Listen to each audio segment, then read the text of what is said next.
Sampai IMF meramalkan bahwa untuk tahun ini dunia akan turun, bukan naik pertumbuhannya, jadi negatif 3% dan terburuk sepanjang 100 tahun.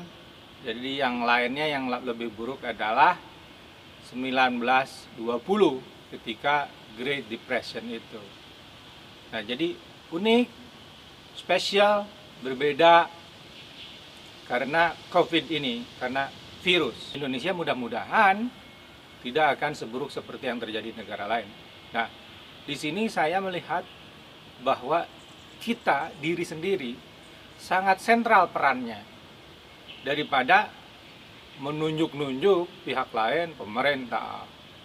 Melihat dari contoh di negara lain, misalkan kalau ikuti CGTN di Xinhua, lalu TV CNN Amerika, kita pelan-pelan belajar seperti apa sebetulnya kasusnya terjadi. Nah, saya merasa selain diri sendiri, yang banyak berperan adalah bangsanya ketua RT, rukun tetangga. Jadi saya punya khususnya message ini diberikan kepada Pak RT Dudi Rukmana di Depok dan Agus Suherman di Bandung. Karena dua-duanya adalah orang-orang yang menjadi RT yang berdedikasi. Jadi dua elemen besar yang selalu dibahas di media. Satu, mengidentifikasi siapa saja yang terpapar, lalu mengetesnya.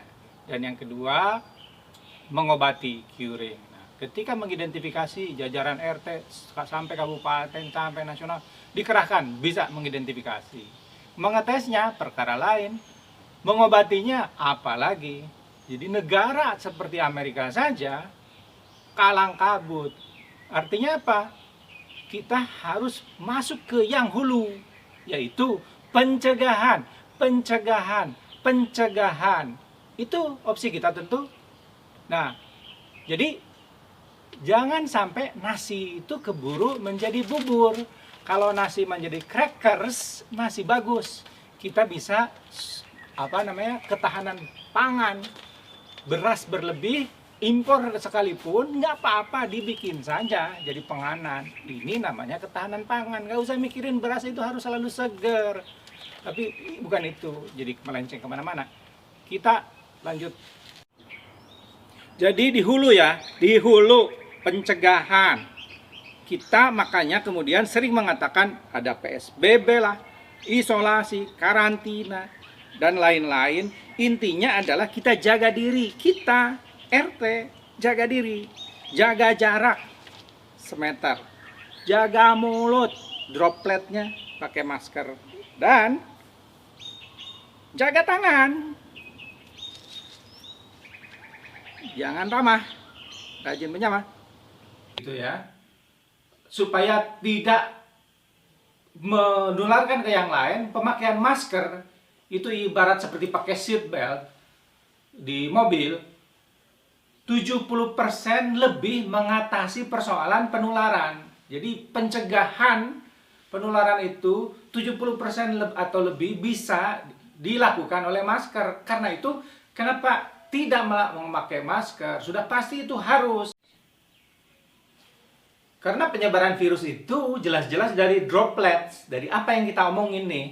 Jadi kalau ini ditutup, kita tidak menyebarkan orang lain. Ingat bahwa virus ini tidak selalu bergejala jika itu berada di tubuh orang sehat, anak muda. Jadi dia merasa dirinya, wah saya sehat, kenapa harus pakai masker? Tapi Anda bisa menularkan ke orang lain, dan perkara tidak akan pernah selesai jika Anda menjadi pembawa virus, tetapi Anda tidak sadar menularkan ke yang lain. Jadi Anda yang sehat justru itu juga perlu pakai masker.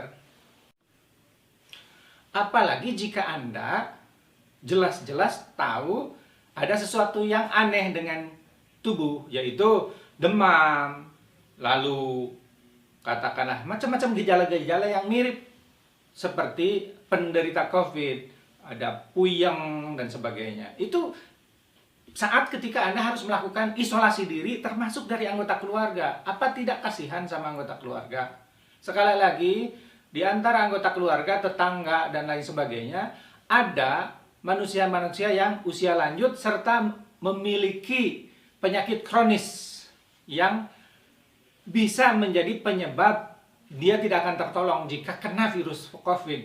Jadi misalkan orang yang berpenyakit jantung, gula, darah tinggi, paru, itu mereka orang-orang yang sangat rentan jika kena virus. Jadi kita, RT, bertanggung jawablah. Kita ingin menyelesaikan, menghilangkan ini seluruh virus ini, menghilangkan penyebarannya. Kita tidak ingin menularkan kepada orang-orang yang rentan, maka kita bertanggung jawablah. Jangan keluyuran. Nah, jadi harus selesai cepat, sehingga kemudian kita bisa kembali bergerak memajukan ekonomi. Jika ini bisa selesai dengan cepat, mungkin betul-betul jika tidak ada penyebaran dari satu orang ke yang lain, bisa dipastikan terjadi dalam 2 bulan mungkin kita udah bisa kembali lagi mendorong aktivitas ekonomi. Nah, itu semuanya sekali lagi tergantung pada diri RT Dudi Agus Suherman. Utama, awasi semua orang. Sediakan alat temperatur kalau lebih ideal. Tekan tanggung jawab untuk melakukan isolasi diri, karantina diri, bermasker, hati-hati dengan tangan, dan sebagainya. Selalu waspada, tidak megang apapun seenaknya, karena itu akan menjadi sumber penularan ke yang lain.